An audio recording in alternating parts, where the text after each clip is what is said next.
Hi, welcome to video number 9. We're wrapping up chapter 3 in Max Lucado's book, You'll Get Through This. And we are learning about practicing our passion for God's presence so that when we go into a storm or we go into a challenge, that we know that God is there and that God does care. So practicing our passion for His presence is key for us to survive the pits that we find ourselves in. So we've already discussed laying claim to God's nearness, to the nearness of God. We discussed clinging to the character qualities of God. We discussed praying our pain out. And finally, we're talking about leaning on God's people. Our crisis is not the time to become a hermit or the time to escape or the time to just close up and go into ourselves. I love how he says here, he says, be a barnacle on the boat of God's church. Matthew 18:20 says, where two or more are gathered, I will be in the midst of them. And when you're going through a pit, you want to be where God is, right? You want to be with God's people.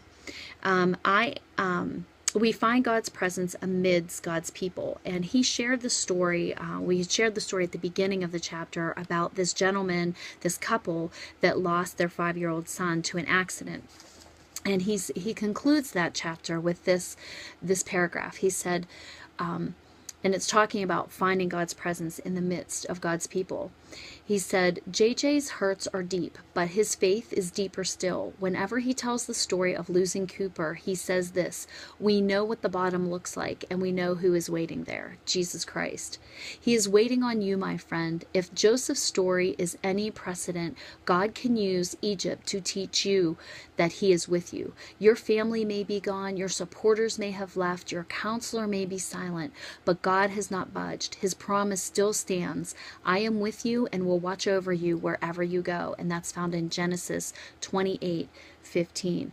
See, the God that restored Joseph, the God that delivered Daniel, the God that parted the Red Sea for Moses, is the same God that promises to deliver you from your Egypt, whatever you're struggling with.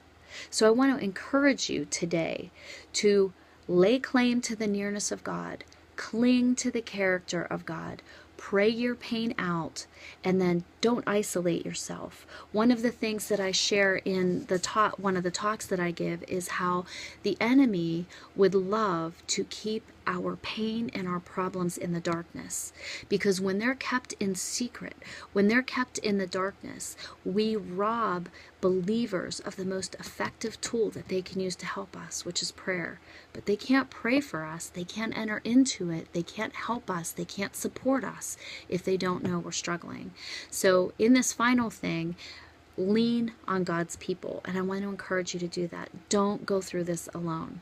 So God bless and have a great day.